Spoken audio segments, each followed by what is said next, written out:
Good morning. Well, we're here with Coherence Good morning. Horsemanship again with my friend Jackie Gladu. Now this time, Jackie and I talked about saddle fit last time and a little bit about the biomechanics of horse and rider and how one affects the other extremely.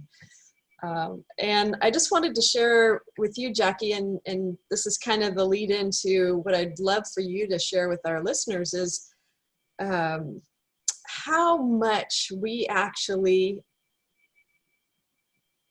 change how our horses move by what we do. Yeah. And we think, oh my gosh, like this lovely image that's behind you of this horse that had to be more than 16 hands. I was watching a woman this weekend who she's riding, she said a warm blood. I said a cold blood. She was half Percheron. She was gigantic. That had to be at least 1,800 pounds a horse. And she's not even 5 feet tall. Oh my gosh. And yet that little teeny peanut person was doing something, and that horse she was on the forehand, she was drifting in, and I'm thinking, that's amazing. Mm-hmm. So I would love for you, I know we talked on saddle fit and how important that was, and that the saddle's balanced and that the horse is actually moving correctly, and that we make some comparisons as to when they're not under saddle or not with the saddle on them moving, and with the saddle on without the rider moving. And then now we're going to put that rider on them. And I would just love for you to share, you have such a wealth of experience and knowledge as to what maybe some of the main things that you look for or reposition somebody to help them balance more properly with their horse so the horse is moving correctly. Sure. Well, one of the biggest things that a lot of people don't realize is that when you involve your weight and add that to the horse's back, it can throw their balance off. And even just like you said, an 1,800 pound horse and probably a 100-pound woman, but there's still that balance point that has to be met on both parts. For example, let's say I have a backpack and I've only got 10 pounds in it. I'm 150 pounds, so that's not a very big ratio. But if it's leaning off to one side or the other, it can actually cause me to move crooked until I correct, if I'm smart enough to catch it or feel it, then I have to correct my movement patterns, which causes the other muscles to be more relaxed on one side and more aggressive on the other side. Mm-hmm. So there's that constant play that is ongoing when you have a horse and a rider riding together. So if a rider is not very aware of how they sit, let's say somebody sits really heavy off to the right. So you can actually see him when you're riding. You can see my shoulders in the screen here. My right is definitely lower. Well, if you start looking and paying attention to people from the back, from the front, watch their body language, read into what's going on. This all leads back into saddle fitting. Again, it's all part of the same thing. But if somebody sits heavy on the right, okay, and they're in a wool flock saddle, what's going to happen is they're going to compress that wool and get it more and more and more dense in that area. And the horse is going to feel the tree, especially if the tree doesn't fit, even more. And then the rider complains that even though they don't feel themselves sitting off to the right because they're not used to it, they say, no, my horse won't pick up the left rein or the right rein, or they're going to the, especially if you're sitting heavy on the right, what typically happens is they have a tendency to bend in the opposite direction, in towards the right, because they're carrying more weight over here. So they have to, they get pushed over in this way. So they have a tendency to not want to pick up the right outside rein when they have a right seat issue. So that in and of itself, if you can make the rider responsible for what their body's doing to the horse, which nobody does, so I've started doing biomechanical evaluations of horse and rider virtually now with everything that's happened with COVID and everything. So, somebody can send me a video of, them going around, walk, trot, canter, straight line toward me, straight line away from me. And I can help them and give the rider exercises to do so that they can strengthen their own body and become responsible for their partnership in the horse and rider scenario. So I have a question, Jackie, and this also came up this weekend. I was watching a student and she said, well, her horse would speed up. Mm-hmm. And I said, what happened before that happened? And she sits to one side. So I already knew what was happening, but I wanted her to kind of figure it out. So I go ahead and ride down the rail, and there it is again. And what just happened there? And she's like, wow, I always thought it was just him. And as she started to say it, she realized that that wasn't the answer. And she said, well, I said, tell me what you feel when that's before that starts to happen. So go ahead, go again. So we had to do this like 3 or 4 times so that she could start to backtrack as to what was really going on. And then she's like, oh, wait a minute. And so she figured out that she was heavier on the right side. Okay. And so then he also has string halts in a back leg on the same side. Uh-huh. And so he was rebalancing himself. That was the only way he could do that with her off on the same side. So he'd speed up in order to catch himself and her. Exactly. Yep. And now he's actually counterbent to try and catch her, and he's speeding up, and it's not what she wanted. Right. And then I said, okay, what happened even before that? Yeah. He's like, oh, she was locking the back of her neck up. Mm-hmm. So she had her hips going, but the neck was completely stiff locked. And the minute she locked her hips, the horse went, oh. Thank you. Thank you. Wow. But so in your line of work, how do you help people? You said when the rider can actually take responsibility for what's happening underneath them, how do you get them to that place? What are the pointers that you give, or the things that you say to people to cause them to do that?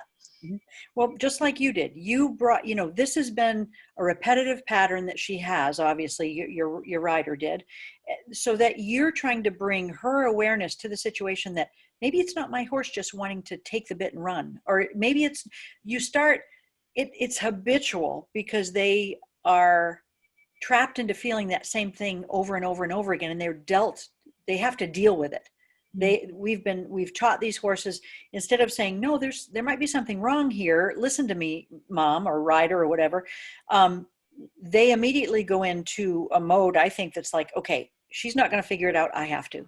Mm-hmm. And so the biggest thing as a trainer, I think, that you can do is actually integrate their movement patterns both with each other. So if you see somebody sitting off to the right, tell them that so that they can take responsibility. Now, what does that mean? Okay, they've got to, number one, at least acknowledge it. And if you can get it on film, quick shots with your camera, your phone or whatever, if you can take those shots and show them, look, see, this is exactly where you're tilted off to one side.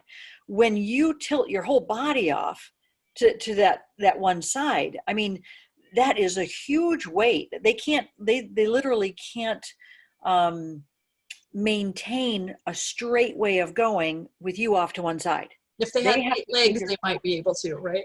If they had what? If they had 8 legs, they might be able to. An octopus, so, but it really does take that amount of work. So you mentioned to her, okay, you're crooked to the right. Why? Why are we? Okay. So, when she gets off the horse, take a look at her.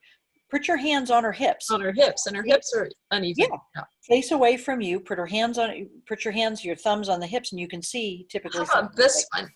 Oh yeah, exactly. Same thing. Yeah. Exactly. In the ears, and you got the craniosacral going. You can do the same with the shoulder blades. You can do all these things, and then they might have to see a chiropractor, super therapeutic massage therapist. Like myself, that's what I focus on, is asymmetry or correcting asymmetries to make the body more symmetrical. So do we all have little things? Yeah, we do. It's just part of life.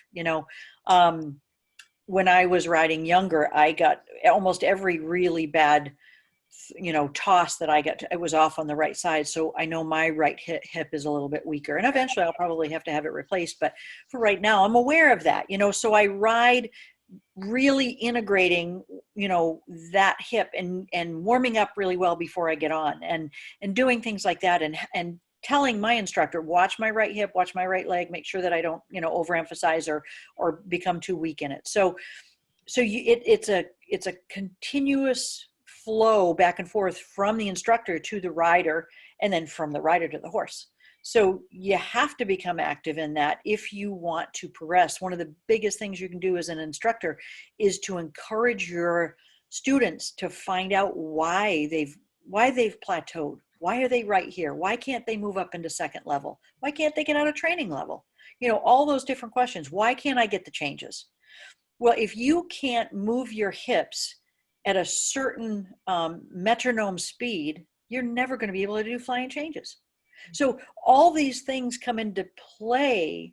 And it's, again, I always say this with even with the saddle fitting, or it's not just one thing. Yes. There's many different things. It's never one thing. It's never one thing. Now, could the horse's teeth be? Yes, they could. But I'm talking about when you have everything else perfect. Everything else is correct and balanced. The saddle fits good. The teeth are good. You know, the feet are good. Chiropractically, the horse is good. That's when you find that plateau and you can't get past it. Why? Ask yourself why. Do you feel your seat bones even in the saddle? Really take an honest look at that. Use your mirrors if you're riding with somebody with a place that has mirrors. You know, look, you know, walk right up to the mirror. You know, don't even pay attention. Just walk to the mirror. Then open your eyes and look. Is your horse standing square? Okay, he's standing square, but I'm like this. So pay attention to your body mechanics, your awareness of your own body, because that will help you in the long term. And like I said, when I do these evaluations, I give them exercises from what I can see so that they can actually start working on it at home and strengthen their own body. That was my next question is, Yeah. wouldn't it be better if they weren't on the horse while they were warming up a little Absolutely. bit, doing some things that stretched their own body before they even got on there? Yep. Yeah. And maintaining that strength. A lot of times, as we get older, as you know, our low backs are really tough, and a lot of people can't sit a nice trot. And I'm in that category unless it's a very gentle trot, you know. But these big movers, I have trouble. I have struggled with sitting with them because I have low back issues. But if you can't maintain a metronome beat that is the same as, you know, a cantering, a trotting horse, if you can't maintain that and you can practice, you know, there are silly exercises that I can give you to practice. We actually take a pen and you set it on your hip and have it pointing out. Okay. And then you go up to a wall that has a piece of paper there and you Draw can circles. do, yes, with your hip in that movement. If you can't do that as fast as the horse trots, you can't physically sit the trot. It's pretty simple. You know, if you physically can't do that, how can you expect to do it on the back of a horse? So all these things, like I said, they all come into play. But if I could give you exercises to work on to increase your awareness, number one, and then number two, increase your physical ability to help yourself strengthen and get stronger in those weaker areas. So, you know, there again, you can go back to the horse. Let's say the horse has an injury. You've always ridden straight. You've been a fairly straight rider. And then he had an injury, he came back from the injury, and all of a sudden you realize that something isn't quite right. It's not the same as what it used to be. He could be impacting you. So it's not always you. About 90% of the time, it's probably the rider, but it does also go in reverse as well. And that's when I'd call out a specialist, either a chiropractor, again, a therapeutic body worker that can get rid of the scar tissue in the myofascial tissue. So, you know, that's another way to go, but it doesn't happen that way very often. It's more the rider issue, you know, coming into play. To me, it's so amazing because we're so much smaller than they are. Yeah. That we have such a large effect on what they're able to do or if we're in their way or not. Yeah. But it really is, you know, let's say the average rider is 150 pounds and the average horse is, you know, 1,400 pounds, you know, about warm blood. I mean, it's not even really, you know, about a tenth of the weight, but you know, you carry a tenth of the weight. You can carry a tenth of your weight around crooked on you and you can feel it. You know, you can realize, whoa, okay, so I have to learn to strengthen and adjust these muscles so that I can walk straight while I'm carrying somebody crooked or something crooked. Okay. So yeah, it's a challenge. It's a real challenge. But a lot of times it's not with the rider, it's usually an issue physically that they have that can be corrected. Okay.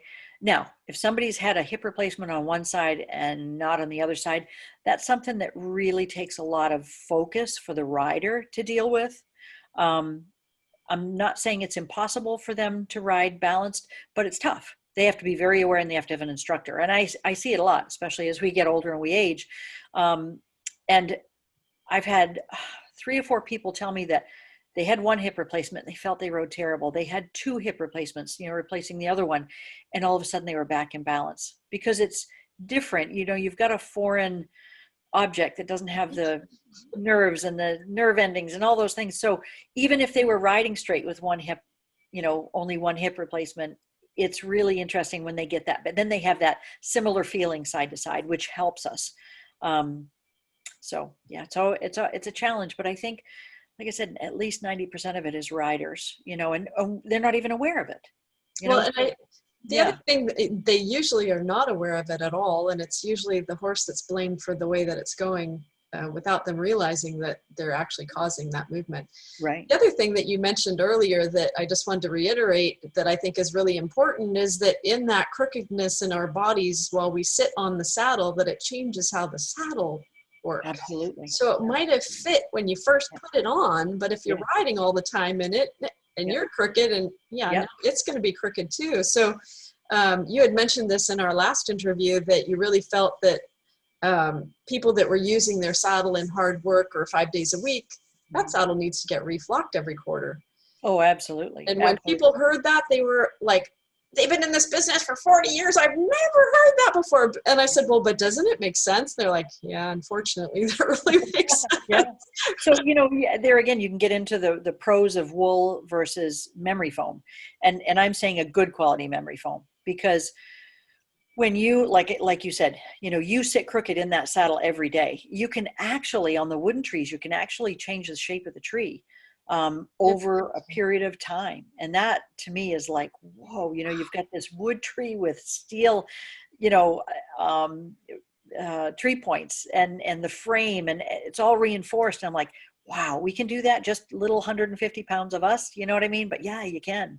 And it's more the repetitiveness and the overtime. And then as you lean, the horse's muscle structure starts to change underneath that saddle because they're trying to adapt to that. And then that encourages the tree to change even more. It's rarer that the tree will change, but it does change.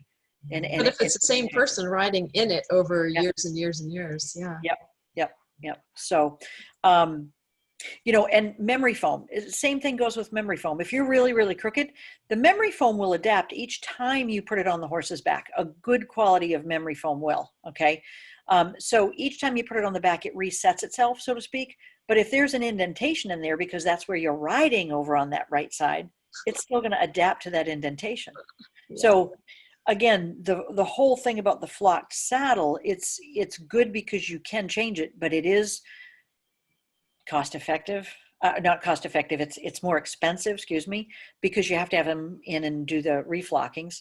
And it's also a lot of time wasted. You've got to schedule those appointments, have them come in, and a lot of times it happens just before a show, or the horse is going great, and then you start to feel something change, and you want them to look at it. So it's not very effective if you have issues with straightness. But if you maintain that saddle every 3 to 4 months, and I know that sounds like a lot, but if you do that, you're investing in the health of your horse's back, is the way I look at it. Well, can you imagine all the things that are connected to that start to happen that cost a lot more than having a saddle reflocked? Absolutely. That's why it gets worse instead of better. Yeah, that's one of the main reasons I encourage people to take tracings. And, I'm getting a video together, an instructional video on how to take tracings. And so I'm working on it. The labor of love, let me tell you at this point. But it will be so well worth it. And oh my goodness, how many people and horses that will help. Yeah, it's deep. I'm trying to cover every facet, and I want this to be common knowledge, not like I want everybody to be able to do this, not just saddle fitters. And I don't know. A lot of these saddle fitters have no education in biomechanics and no education in massage therapy, muscle structure, biomechanics in any way, shape, or form, physiology. A lot of them don't. And it's not their fault. They just have never been taught. Eventually down the road someday, I would love to get a class together and educate saddle fitters, because it's so imperative to understand what's going on underneath that saddle. Yes. And so maybe someday let me get my video stuff done. Oh yeah. See, the So list keeps growing. yes, it You're does. you're in demand, Jackie. Oh, thank you, thank you, thank you. And it's all about the horses. It's all about the horses and creating that harmony between horse and rider. I mean, I was frustrated before I started fitting saddles. I was a body worker, and I would straighten out my horse, and I'd straighten out my horse, and I'm like, why am I? Part of it was actually me. The other part was a really poorly fitting saddle.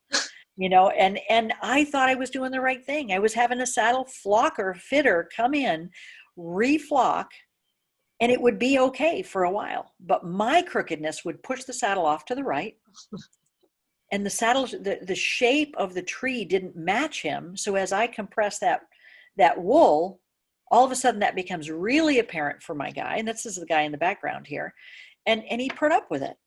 He put up with it, but he was bad today. He didn't want to do this. He didn't want to do that. When I look back and I go, Oh my gosh. what did I do to this poor horse?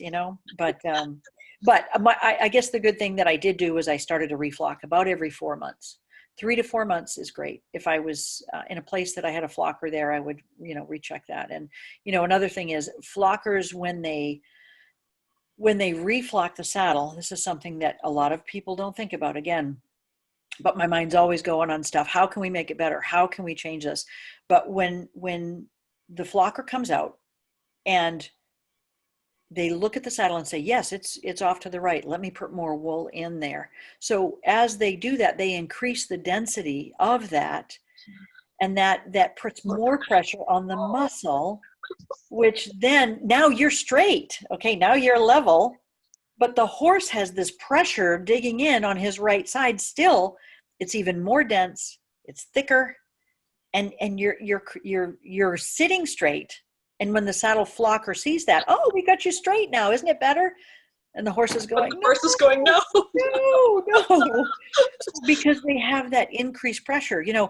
Ideally, and I know it's almost counterproductive to do this, but ideally you should pull out all that flocking and put it all back in and make it equal side to side if you're going to have reflocked saddles all the time, because otherwise you have pockets of where it's been pushed in harder here or pushed in harder there, and it's really hard to find a flocker that wants to do that simply because of the cost involved. It takes a lot of their time to pull it all out, put it back in, make sure it's smooth. I mean, it's an art. And so it's really hard to know that. I lost my train of thought. It's really hard for them to know that they feel like they're doing something better for the horse and rider, which they are in their mind because they're now level. But at the same time, they don't realize Mechanically, they no. have made that denser and thicker underneath the person's right cheek where they sit heavy anyway. Yeah. So it's even gonna, it's like More. yeah. So it's a really tough scenario for the flocker to be in. They've got their labor costs, the new wool that they put in, and it increases that cost to the consumer. So you get in a conundrum there, and you have to understand that there's a plus and a minus to wool and memory foam. Memory foam is breathable, and a lot of people don't realize that, but a good memory foam is. So, and I think you touched on it really quickly there, was that it's the understanding that people lack. right. If they understood what they were doing, they probably wouldn't do it. No, they They wouldn't. don't know. They're trusting Yeah. somebody else that is a specialist in this particular thing. And so here's my saddle, and here's my horse, and here's me, and fix it. Yep. Thank you. And then off we go. And then it all comes apart. And you're like, well, what happened? It was the understanding. It was the learning and the knowledge that they didn't have, that exactly what you were saying, that you're increasing pounds per square inch when you do that. And you're increasing that side of the saddle, really. Right. Yeah. And, do flockers want to do this? They think they're doing their job right. And I think that they are in their knowledge base. Yes. And that's why it's so underestimated, the biomechanics of both horse and rider. That's what is so critical to creating that balance and harmony. Like I said, it's not, again, just one thing. It's many, many different things. Well, And it's the sign of the times too, and it's always the sign of the times, is that there's always new information. Are you willing to embrace that new information when it makes way more sense than what you knew before, and update what you're doing? Exactly. I think a lot of people take it personally. Well, I've always been doing it this way, and it's been right for so long. Well, it's been right until somebody realized it really is not right. It is right. Yeah. You've just got horses that have been willing to put up with it, or kind enough souls to, and that's what, when you get a really difficult horse, I always say this, excuse me. I always say a horse doesn't wake up that morning going, I'm just going to make her day miserable. That's my goal today. The horses don't do that. That's not it's a feedback. If you come out pissed off and angry, okay, and we're gonna have a bad ride again, how do you think the horse is going to react? Okay, and he's in pain to boot. So excuse me. There's a lot more to it than just throwing a saddle on his back and going for a ride. So much more to it than that. And we have to really take responsibility for that. That's the biggest thing. And as instructors, don't hesitate to say to your student or your client, look, I see you off, on one side, really bad. Oh, I got to get some water. Okay, hang on just a second. Absolutely. Yeah. Hold on. Okay. Okay. So, it's that, I can't encourage trainers enough to really have that talk with their clients to help them progress further, provided everything else is like I said before, the teeth are done, the hooves are done, everything is in balance. They've got body work regularly, their shots are up to date, and you're still not progressing. Find out why. Take it back. Take that. In massage therapy, we almost always describe it as almost like an onion, and it's got layers so start peeling back those layers, start finding out what is underneath there that's causing these issues to come up with in the first place. So yes, it's a team. It is a team. It's a team effort. Yeah, trainer and rider, and add in the third one, the horse. I was saying horse and rider for sure. Yeah. But it also comes down to the trainer too, because I've heard people say, "Oh, I bought this beautiful horse and I love him, and my trainer told me I can't compete him." And I'm like, "Why? It's your horse." Oh, well, I don't have the ability. I don't have the understanding. Well, isn't that what the trainer is for? To encourage you, to teach you, to help you learn and get past those so that you can create this wonderful partnership with your horse. And they look at me like, oh, I never thought of that. And I'm like, why aren't you good enough? Why? It's one thing if you're a professional, you only ride once a week. I understand that scenario. And if you're okay with buying a horse like that and letting your trainer ride him for you, that's fine. It's not bad. But if you're like me, I want to get on my horse and I want to ride and I want to compete and have fun. And I compete mostly against myself. That's what it's all about. But that's what I want to do. And if you don't have any aspirations to do that, that's fine. But if you do, and your trainer's discouraging you from learning to ride your horse, that's to me a red flag. Yeah, that's not part of the team. Right. It's no team in that. No, there's no team. It's like, you get to buy me a horse. No, and I don't mean to speak ill of that. And some people are okay with that. And if they want to buy that horse and that's awesome. Yeah. Want to buy me one? No. Seriously though, I'm talking strictly about the adult amateurs that want to progress, buy a nicer horse to learn from, and and they're not being allowed to do that. So I think the trainer should be pulled in and spoken with. And I love to educate people. That's something that I've always loved to do, and have a dialogue with the trainer. Well, do you see where her right hip is forward and it's not, she's sitting more on the left, and they're like, oh, I never saw that. I've never been trained to pick that up. No. All I know is that the left leg's supposed to be here, the right leg is supposed to be here, and she's sitting like this. I'm like, well, why is she sitting like this? So there's that thing again. There's that understanding thing. Yeah. So then when the trainer also understands, they can see it and pick up on it, and understand what's physically going on within and between the horse and the rider. So, So I hope you're talking about all of this on your new website, my dear. I'm trying to get the saddle fitting stuff out first, but this is the next step. Yeah. Oh. And to be able to working with the trainers, oh my goodness, to team up. And so my whole thing is about collaboration. So I can so see you out there with you and the trainer working together as a team, giving a workshop so that people get both the information. Absolutely. From both of Absolutely. Yeah. Oh my gosh. I worked with a lady, and I did it because I was saddle fitting. I didn't even, this was a couple of years ago, and I realized that there really is a need for this. There again, a lot of times we don't even realize what we do, because this is what I live and breathe about. I walk into a room and I see a crooked painting and I have to fix it. That's the way my mind works. So I see stuff that most people don't see because they don't think that way. So I had this lady come up and said, hey, can you see me? I'm having trouble here. I'm having trouble here. Excuse me, the instructor isn't here, and I'd love to just have you watch me walk around.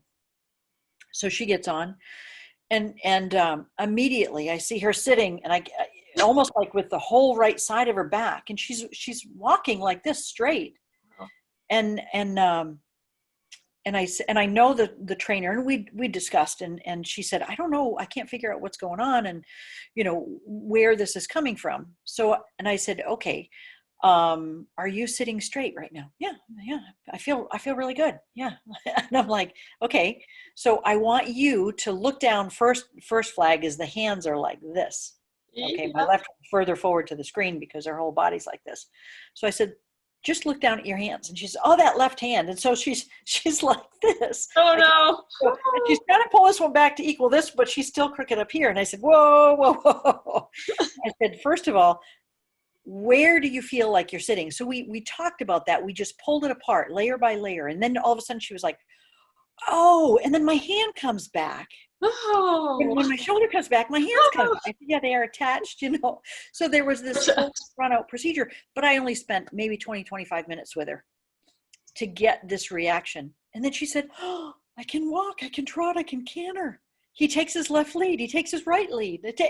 What did you do? And I said, I made you aware of your body. That's what I made you aware of. And so anyway, she was spending like 4 months with this trainer over the winter, and I came by halfway through. And on her way home, 2 months after that, on her way home, she called me and she said, I cannot tell you. I went from fighting my horse that first 2 months to going, oh my God, I had the best 2 months. And I learned so much more. And I gave her a checkpoint before she started riding every time. Okay, can you see, where is your hand? Can you see your left shoulder? When you look straight forward, is it like, because I can see my left shoulder out of my peripheral vision. So there were a checklist that I do.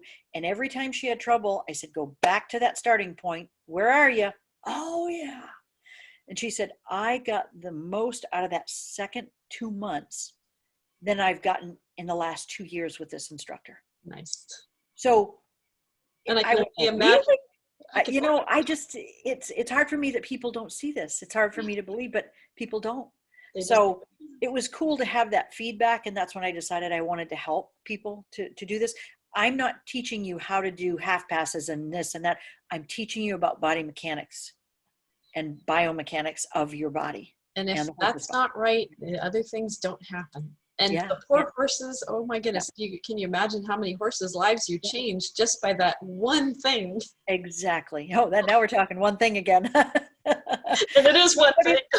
It's true. And I realized that people the trainer is looking for results from the horse. That's what we want. We want them to do a flying lead change. We want them to do a half pass to the right. We want that end result. But if you don't have all the pieces to get there, you're never going to get it correctly. Yeah. So my favorite saying, everything is everything else. It's all connected together. Yeah, everything is everything else. It really isn't one. That is one thing. That everything's one thing, but no. Yeah. It's really, it's just a different perspective and a different way to think about things.